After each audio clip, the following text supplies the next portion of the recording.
Today's scripture reading will be taken from 2 Peter chapter 2, verses 4 through 5.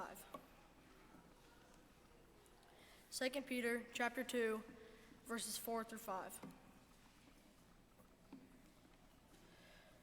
For if God did not spare the angels who sinned, but cast them down to hell and delivered them into chains of darkness to be reserved for judgment, and did not spare the ancient world, but saved Noah, one of 8 people, a preacher of righteousness, bringing in the flood on the world of the ungodly. Here's my challenging question for you as we begin. Of all the things that God has created, what do you think might be the most significant material part of everything made? What's, in God's mind, the single most important physical thing that He created? And I'm talking like kind of like just normally natural things. Let me give you a few examples. Is it rocks? Is it trees? Is it leaves? Is it grass? Is it animals? Is it air? That would be a good one. You can make a strong case for air. You know, I've been thinking about this for a while. I'm not saying there's necessarily only one answer, but I'm going to give you a very strong suggestion. I've given a lot of thought to this. And as I look through Scripture, I find it simply fascinating that perhaps the single most important element as God sees it that He made, I think, could be water. And when you just open up the Bible, water stands out and just slaps you across the face. So let's do that and see from the very beginning of creation in Genesis chapter 1, verses 1 and 2. I think you could probably say these by heart as well. In the beginning, God created the heavens and the earth. The earth was without form and void, and darkness was on the face of the deep. Deep what? Go down to the end of the verse. Deep waters. And the Spirit of God was hovering over the face of the waters. We're told today by scientists, I can't confirm to you whether this is true or not. I haven't traversed the whole world with measuring tape to figure it out. But if it's true, we're told by scientists that the surface area of the world today is covered by 3/4 water, roughly. But you go back to the beginning and it wasn't that way. You see God's Spirit almost like a mother eagle hovering over her nest, but it's the creation and the world. And all there is, we're told, this surface area was water 100%. Seems like water's pretty important to God as things open up. But then, as I told you, later on when He calls the dry land, okay, just to make clear, sometimes I think it's mistaken that there was no land in the beginning. But Genesis 1, 1 and 2, in the beginning God created the heavens and the earth. The meaning of earth is land. There was land in the beginning on which the water was resting, but there was no dry land. So God then calls out the dry land out of the water, and now today it could be that it's changed through the years. It might be that the flood changed everything, but now we have roughly 3/4 of the earth that's covered in water in terms of surface area. Now I want you to think of the human body. God called forth the dry land out of the water so that He could take earth or ground and make this body. But it's more than ground or just dry dirt that was used to make this. We're told that our bodies are comprised of roughly 3/4, a little more exact, maybe 70%. I wouldn't get too carried away with that because it differs from person to person and especially with age. But about, we'll just round it off and say 3/4 our body is made up of, guess what? Not dirt, but there is dirt in it. It's water. The primary comprising agent of our bodies is the primary comprising agent of this creation, water. And I find it especially fascinating that the ratios are almost exact with the earth itself. Remember of what we're made? Earth. And we're made to resemble the earth perfectly, and roughly 3/4 of our bodies being made of water. Now, there are parts of our bodies that are less, and parts, though, that are more. You might be able to guess the solid structure of our bodies. Bones are comprised of less water than the rest. They're a true solid, being made of 22% water. But look at some of these vital components, whether they're organs or muscle fibers of the body. The brain, 75% water. Blood, not surprising, 83% water, a real liquid. The heart, 79% water. Other muscles, 75% water. The liver, 86% water. Kidneys, 83% water. So you go through all of this, which helps to make life exist and work in this body. What do you think would be most important to God if you had to pick one thing? To start with, surface area 100% water. It's almost like that's relevant. Our body's 3/4, different parts of it, more and a little bit less water. It seems like that's the most important part that God used physically to create us. The first home that God gave humanity, water served an essential role in that. Let's go to the second chapter of Genesis and read in verse 10. Genesis chapter 2, verse 10. Now, a river went out of Eden to water the garden. That's where humans are going to be living. And from there it parted and became 4 riverheads. You have these fingers coming off of this subterranean source, and it branches out. When you have these fingers that branch out of a river, we tend to call that a river delta. But the way a delta typically works is this found at the end of a river system. I'm going to show you probably the most famous one in the world, the Nile River Delta. And it goes to the north, flows from south to north through Egypt. It empties into the Mediterranean Sea. It snakes through the wilderness 4,000 miles. Isn't that crazy? The longest river of the world. And it's this complete desert area. But you notice there's this little strip of green everywhere it goes. And then in the end, when it branches out, there's all kinds of greenery that is found. Now, this is the way a river delta works. At the end, often it'll branch out. Mississippi River Delta, they're found all over the world. But it's almost like it's backward right here.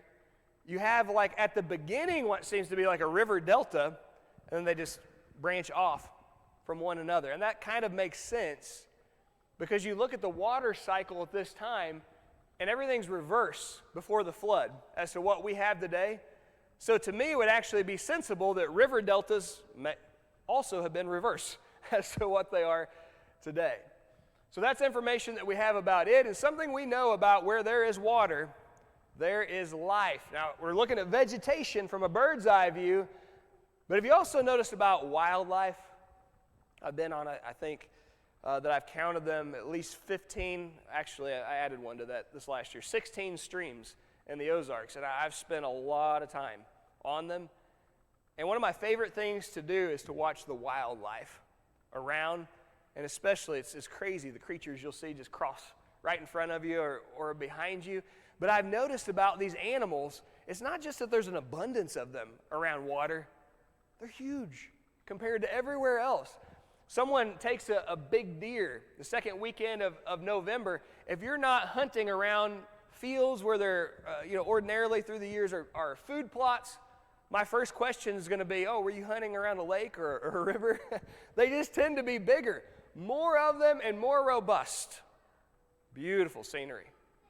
Doesn't it make sense in the first home that we read in verses 8 and 9 of Genesis 2, the Lord God planted a garden eastward in Eden, and there he put the man whom he had formed. If you want to have a beautiful garden, what do you need a lot of?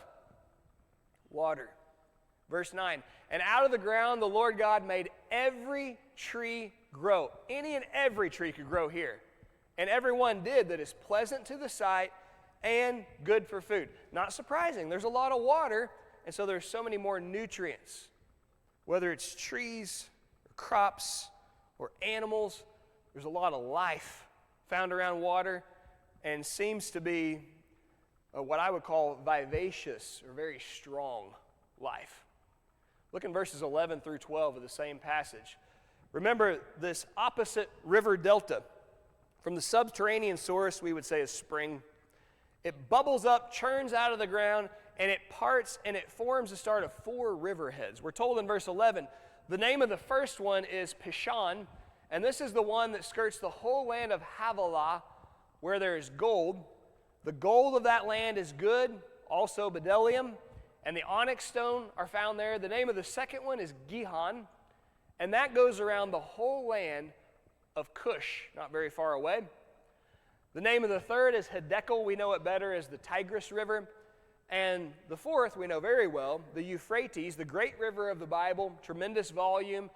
And these go toward the east of Assyria. So three things we're told about the water that came out of the ground for humanity's first home. Number one, it quite literally helped to form a gold mine. In fact, some 3,000 years later, when you read in the life of Solomon and he's undergoing all these construction projects in Jerusalem, especially the temple of God, and his own palace, he uses inordinate amounts of gold. And you look on the map and it comes from this very area that's described. A lot of gold and minerals, precious gems that are found in this area as well as metals. The second one that is described, the first one's Pishon, the second one is Gihon, and it's basically an oasis that is formed. You can have, as we were seeing on the map with Egypt, just a barren wilderness. And in this case, and you constantly do see this, where there's a nice flowing stream, might be nothing but desert, but wherever there's the water, there's so much greenery and life. We're told about this one that it flowed around the whole area of Cush. What does that tell you about Cush? It would be, relatively speaking, a plush environment. Now, the last one involves two rivers that are very close together, the Tigris and the Euphrates. Justin, he's reported to us, this area of the world, it's dry. Chad, it's hot, right? Not a lot that's found there, but there are two good-sized rivers in this vicinity. And from history, even though most of us haven't been there and proudly and bravely served, as they have, we know this area from history as the Fertile Crescent. We call it crescent because think of a crescent moon, think of a crescent wrench. It's that shape of a crescent. But why do we describe it, do you think, as fertile? Well, compared to the area around it, there's some greenery that's found because of the river systems. The Tigris and the Euphrates, and then you work your way around. We're very familiar with the Jordan River Valley, which was described as the land that flows with milk and honey. And then it goes down to the longest river in the world, if you want to take it down to Egypt, down through and even past Egypt to the south. That's the Nile, and you saw what that does all around it, and especially in the delta that exists right there. The point being this: there's an abundance of life, beautiful life, delicious food, gold, minerals, expensive metals, and it's like a little paradise, a slice of paradise in the middle of a desert that's found in these areas, and especially back at this time, water levels have probably dropped from human consumption in part compared to what it was. And the reason for how plush and how incredible this place was is very simple. There was an abundance of water that was found there. God decides to employ the services of water to destroy people who will not listen to him. Chapter 6 of Genesis, in verse 17, "And behold, God speaking, I myself am bringing floodwaters on the earth, to destroy from under heaven all flesh in which is the breath of life.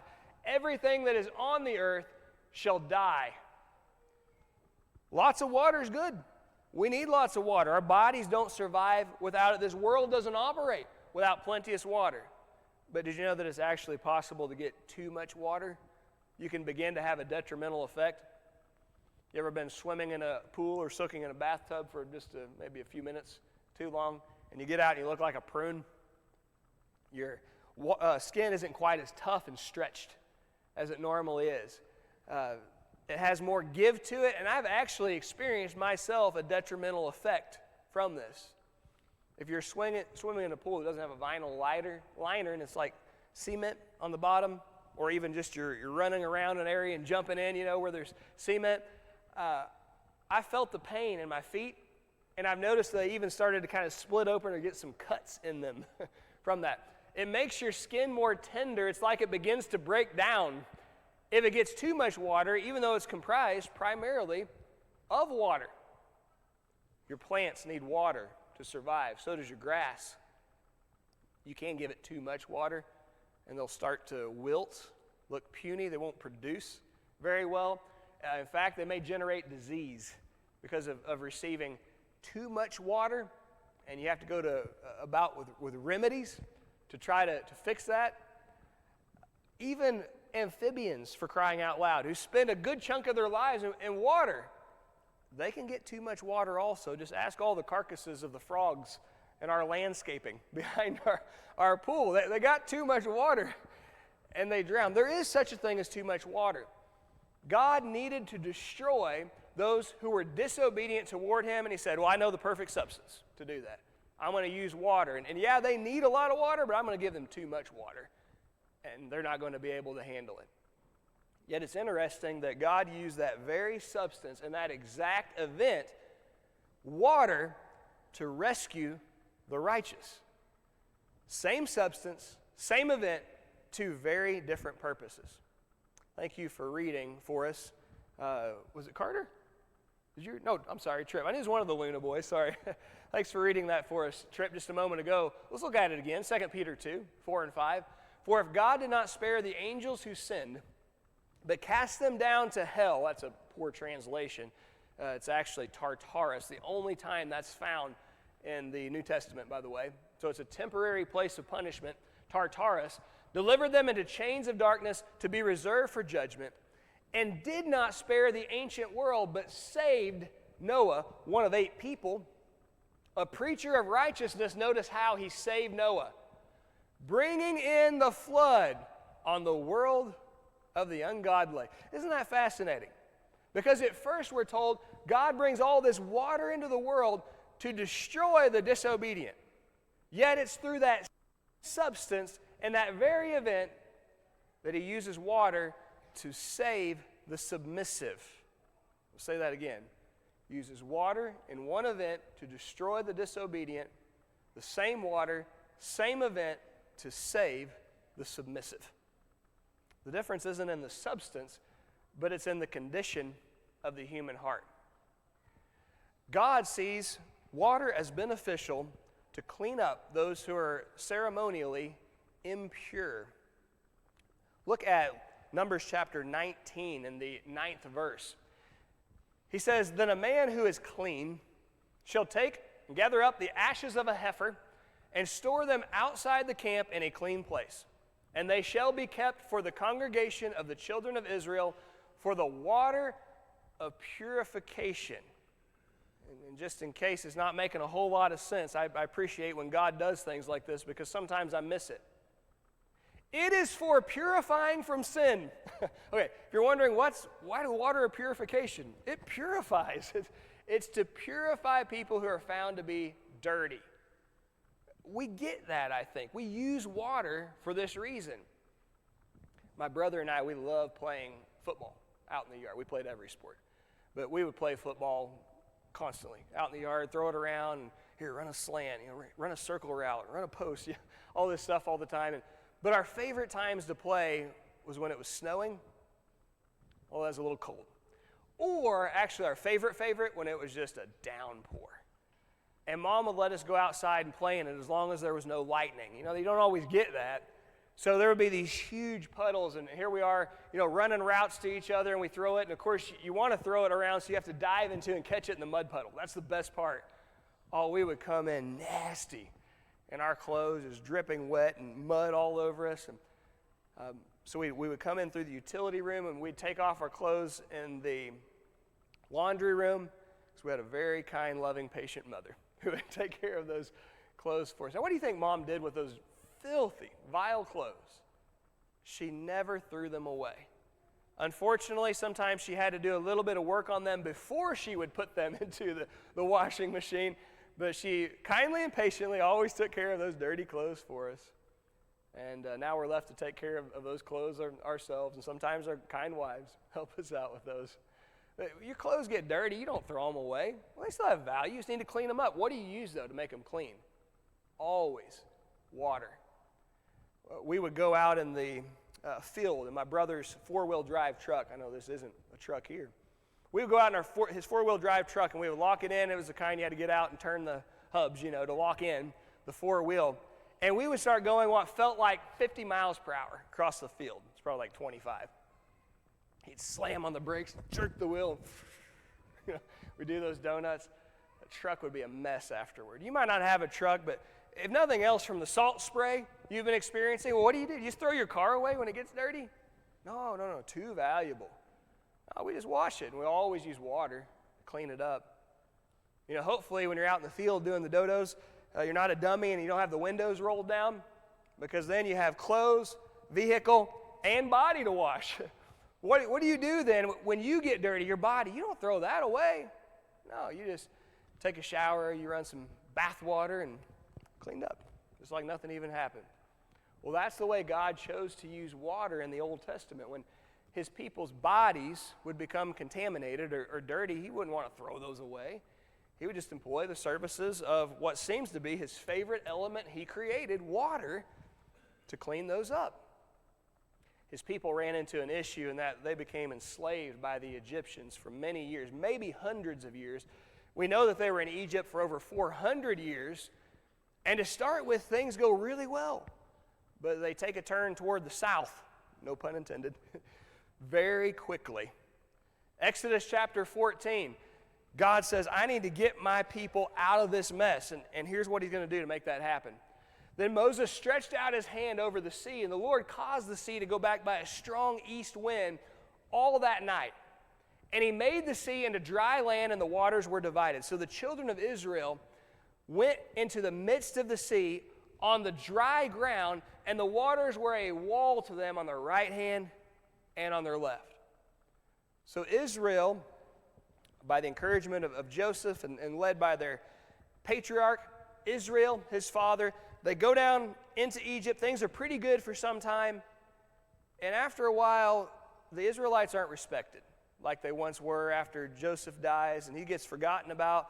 And they become oppressed. And they say, well, here's this foreign people among us. Let's enslave them. They force them into labor, hard, back-breaking labor. They don't give them the supplies that they need for the jobs they tell them to do.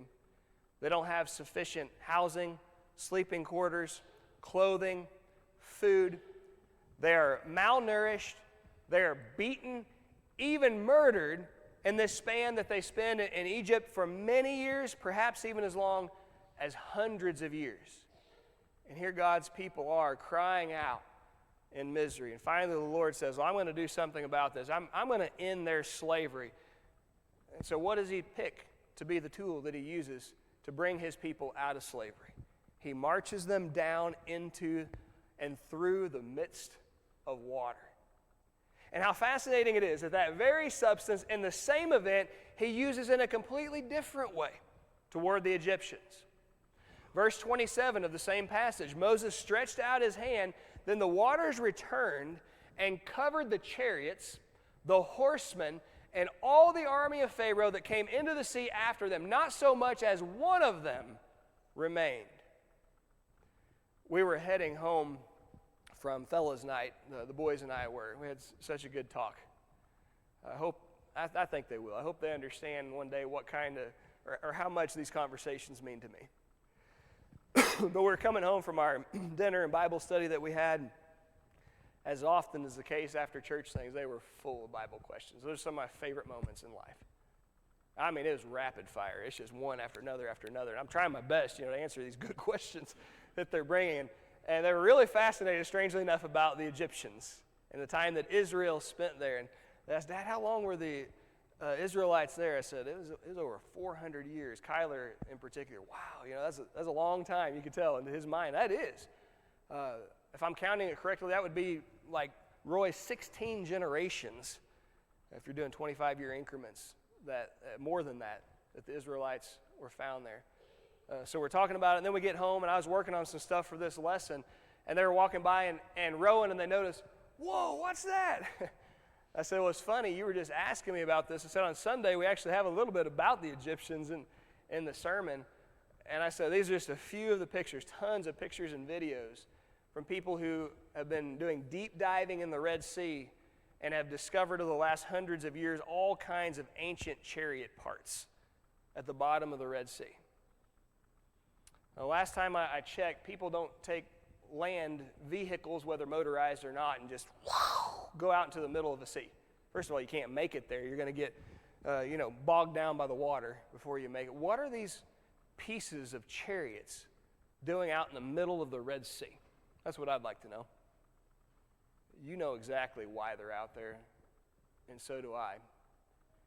God used the same substance and the same event to destroy the disobedient that he used to save the submissive. He needed to bring his people out of freedom, or out of slavery. He said, I know what I'm going to do. I'm going to use water. He needed to bring them into their freedom. I know exactly what I'll use. His favorite substance, water. Joshua chapter 3, verse 1, 40 years down the road. Joshua, the new leader of God's people, gets up early in the morning, and they set out from Acacia Grove, and they came to the Jordan. And they're doing just fine traveling, but they stop at the Jordan for a reason. Verse 15 tells us, for the Jordan overflows all its banks during the whole time of harvest. We're blessed to have beautiful streams where we live. I'm such a geographical and stream guy. There is nowhere in the world I would rather live than where we live. And call me silly, but from the side of geography, a big part of that's the 3 incredible streams. That's rivers. We also have some really neat creeks that are close to us. I'm sure you're familiar with this one of the major 3 around us, the Osage Fork of the Gasconade River. There are lots of places that we cross it around here. Down you head south on 5 Highway. You get into Evergreen in the midst of the Empire, and you look out over Highway 5 bridge. It's not huge. It's fairly wide. Normally, just a small stream. I want to show you some shots I took back in 2015. I was headed to Bakersfield to speak in VBS down there. I think it was the end of May, early part of June. There had been a lot of rain. By a lot, I mean, whew.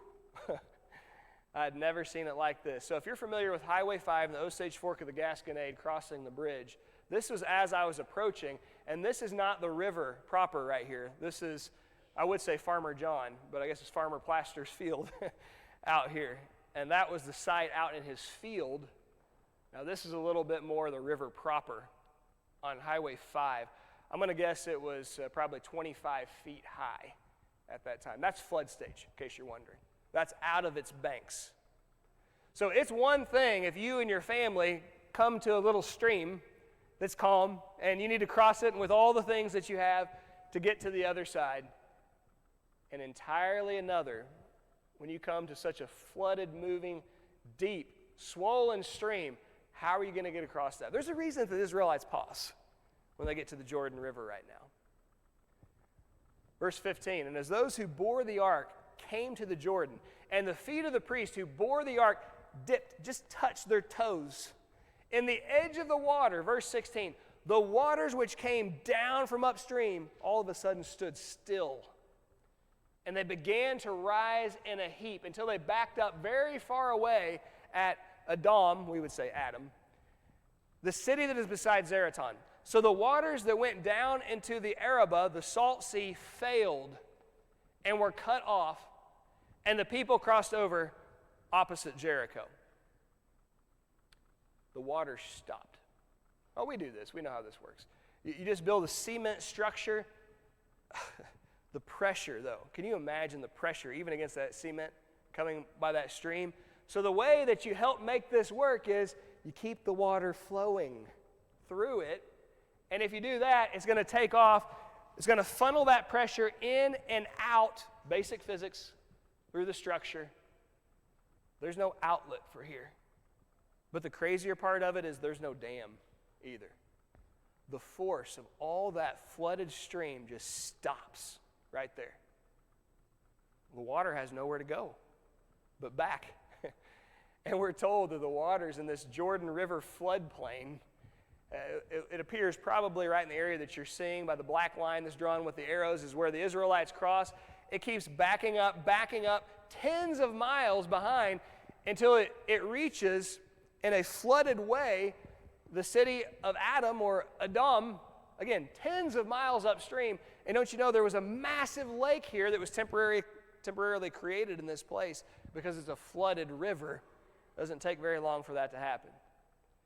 God could use any method that he desired to take his people out of slavery and bring them into their freedom. And 40 years after using water, guess which one he picks? I think it's his favorite substance that he created. That which makes up still 3/4 of the surface area of the earth, which still makes up 3/4 of your body. I'm going to use it to bring my people out of slavery into their freedom. There's one more way that God uses water in the Bible. He employs its services for healing when something's wrong with people's bodies. This one's not even with his own. 2 Kings chapter 5, verse 1. Naaman was a commander of the army of the king of Syria. He was a great and honorable man in the eyes of his master because by him the Lord had given victory to Syria. The king loves him. He was also a mighty man of valor, has everything going for him, but there's one thing. He was a leper. We don't really see this among us anymore, so I think we fail to appreciate what's going on here. I'm going to show you some modern shots of people, obviously in third world countries that don't have the clean living conditions and medical treatment like you and I do. But these are a couple of people around the world fairly recently who have experienced for some time leprosy. It makes the skin tough, scaly, rough. Some compare it to like elephant skin. Completely disfigures the body, the face. People slowly lose their digits and their limbs, their eyes. They just wilt away. It's technically a disease of the nervous system, but it really seems to attack a person more from the outside in. I call it the exterior consumption, TB, inside out. Well, this is from the outside in. It just eats away at you. Miserable. You just slowly die. And back then, there's no way that this could be fixed. God had a way of fixing it, though. Verse 14 says, so he went down and dipped 7 times in the Jordan, according to the saying of the man of God. There is nothing magical about the Jordan River. What's magical is God said, you do this, and you'll be clean. So according to the saying of the man of God, he went down, dipped in the Jordan River 7 times, and his flesh was restored, like the flesh of a little child, and he was clean. So the guy goes from having a body that either looks like this or is on the verge of looking like this, for the rest of his life having skin and a body that looks and feels like that of a baby's. Incredible, isn't it? One more. John chapter 9, verse 1, now as Jesus passed by, he saw a man who was blind from birth, and he had compassion on him. So in verse 7, after making these clay patties and putting on his eyes, he said to him, I want you to go and wash in the pool of Siloam, which is translated sent. So he went and washed, and he came back seeing. He could have healed this guy any way he wanted. Wouldn't you believe that he chose what seems to be his favorite element, to provide sight to the man who couldn't see.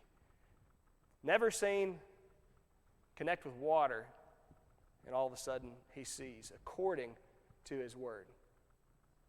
Pool of Siloam was precisely that. It was, of course, a man-made body of water that was used for public bathing and public swimming also. It was 53 feet long, we're told, and 18 feet wide, as much as 20 feet deep, plenty of room for whoever wanted to get in, and was used for a lot of different reasons.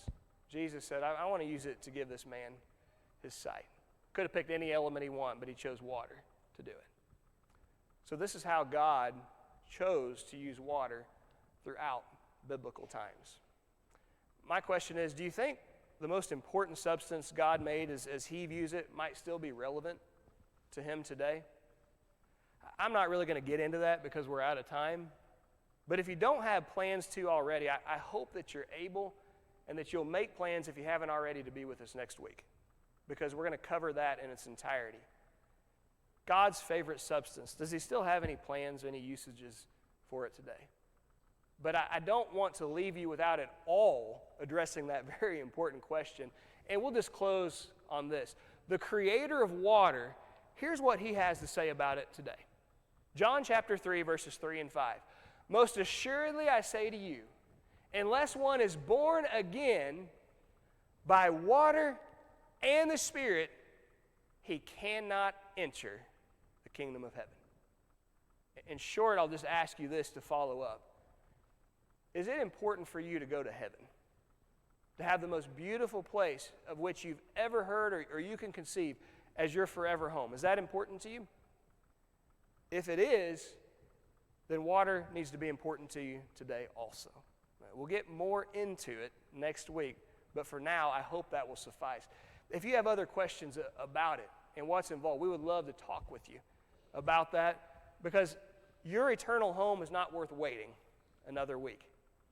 But if you have interest in it and you have questions, we would love to receive those and to help you with them, to answer those for you. If you could use some prayers for things that you're experiencing in life, if you're having trouble with sin, we understand. We live the same life you do every day, and we would love to pray for you. If you have different kinds of stress that you're experiencing with family, with work, and we can be an aid, we want to be able to do that and pray with you as well. Any way we can help you, we want to do that. If you want to go to heaven, though, don't wait a week to know that you're ready. Jesus offers you a ticket there, a free ticket for which you didn't pay. And by this point, we know water is really important to him. If we can help you in any of these ways, let us know how as we stand and sing together.